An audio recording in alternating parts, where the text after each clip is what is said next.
바울의 자랑이란 제목으로 말씀을 드리겠습니다. 우리 그리스도인의 일반적인 자기 자랑은 무익하며 헛된 것입니다.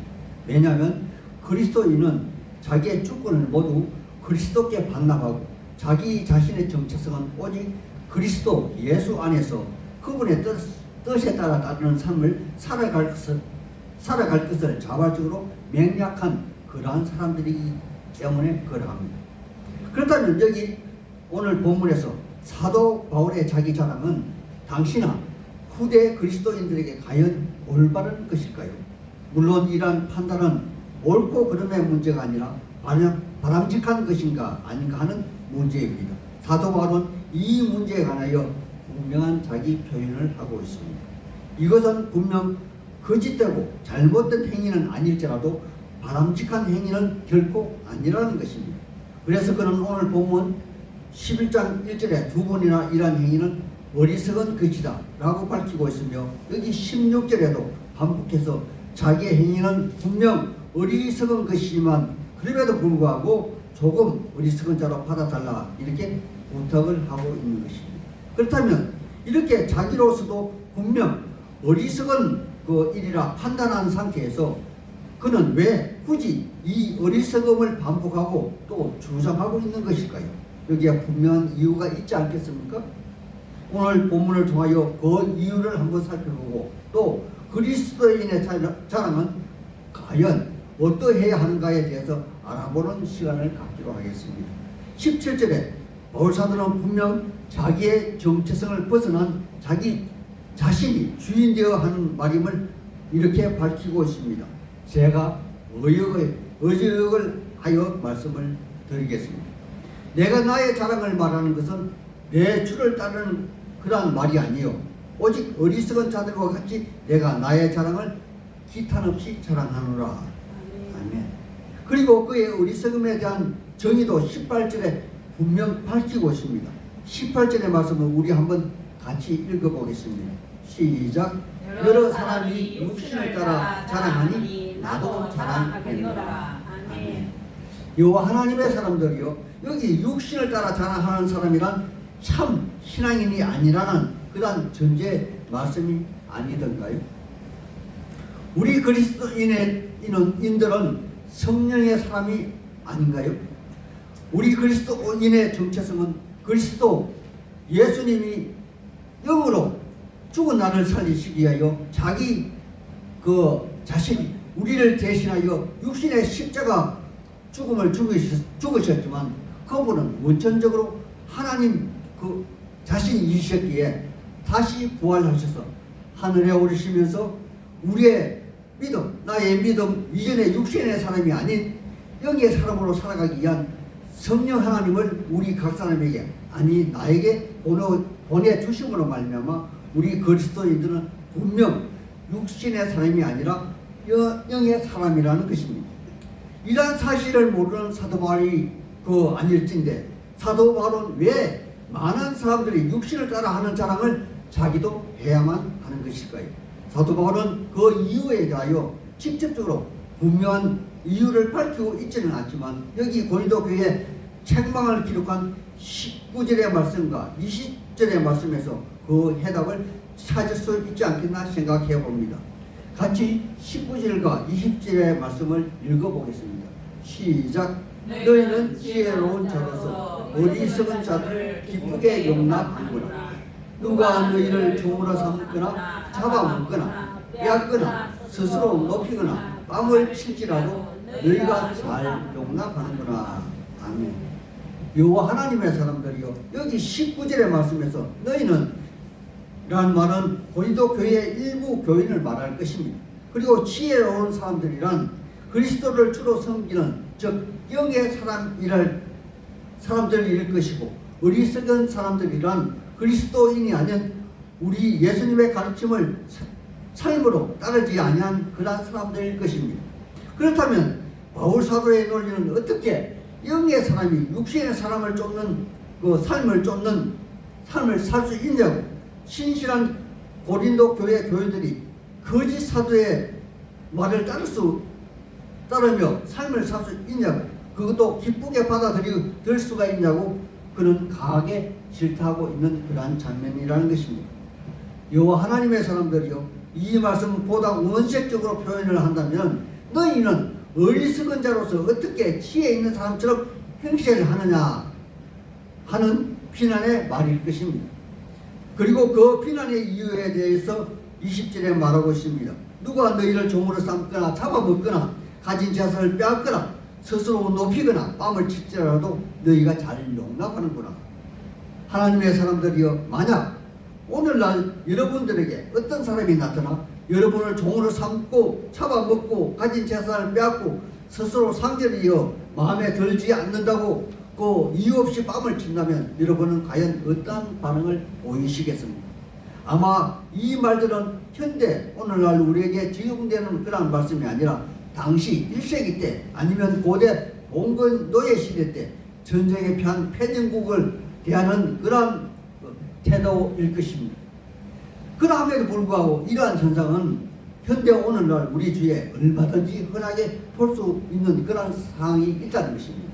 제가 예를 한번 들어보겠습니다. 이단에 빠진 이들이 지금도 이렇게 당하고 있는 것 있다는 것입니다. 교주는 전국의 장수이고 그 졸개들은 그들에게 속한 무리를 그들의 종으로 삼고 잡아먹고 착취하고 빼앗고 잘 따르지 아니하면 죽이겠다 협박하고 뺨을 치지 않습니까?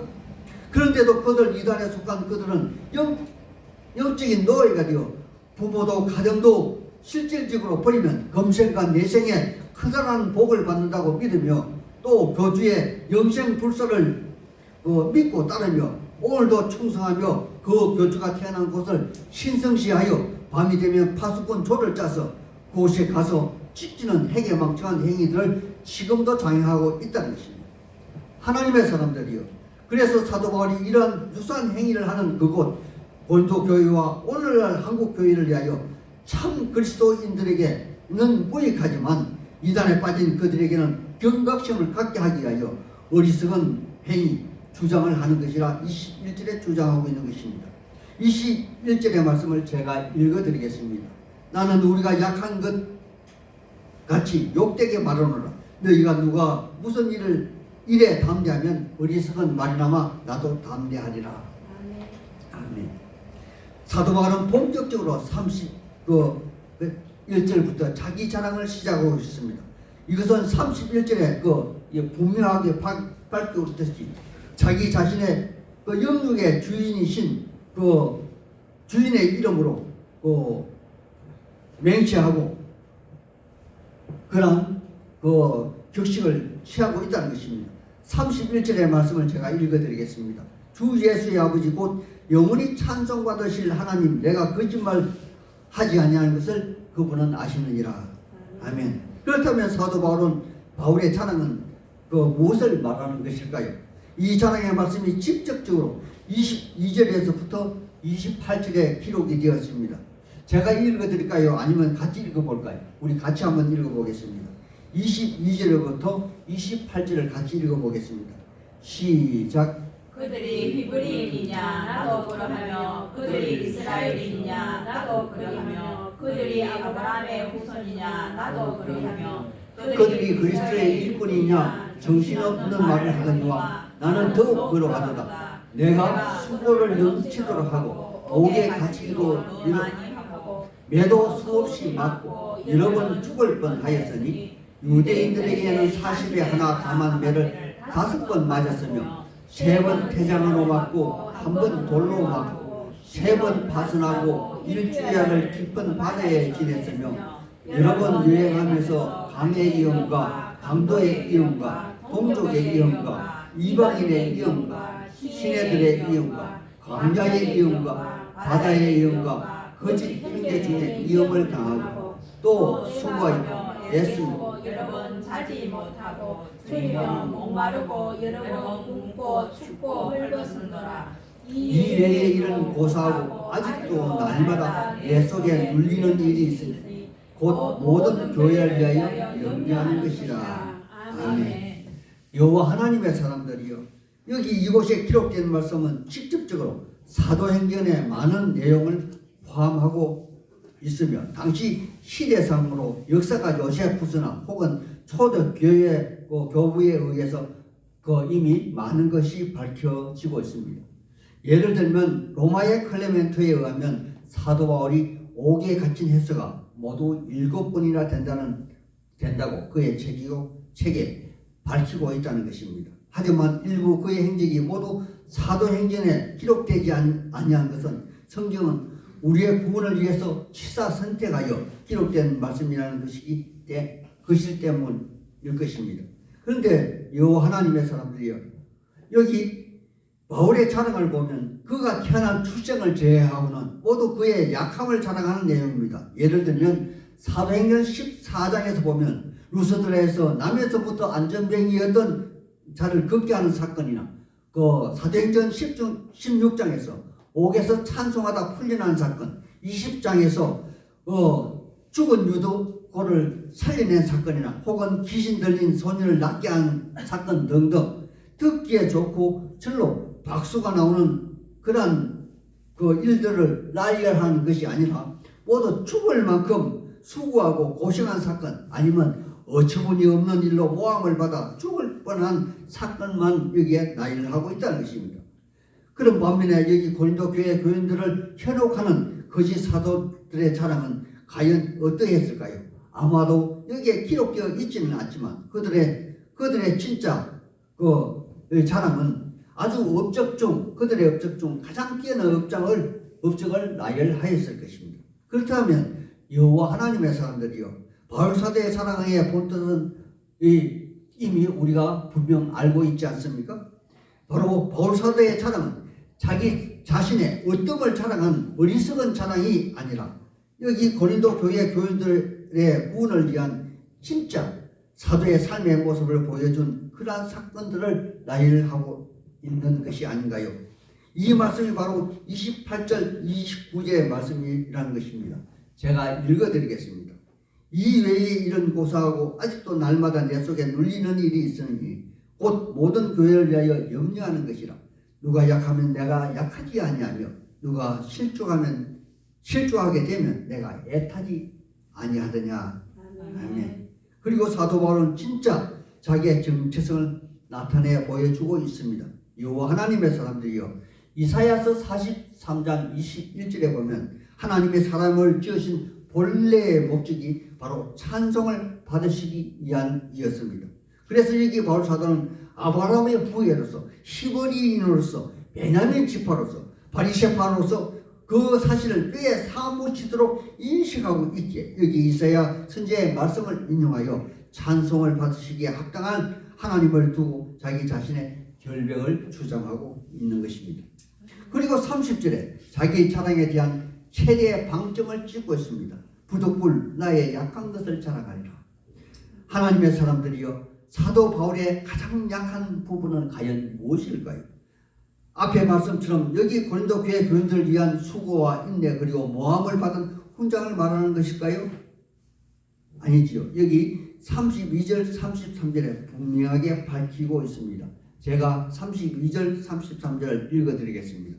다메섹에서 아레다 왕의 고관이 나를 잡아리고 아레다 다메섹 성을 지켰으나 나는 광주리를 타고 들창문으로 성벽을 내리가 그 손에서 벗어나느라. 아멘.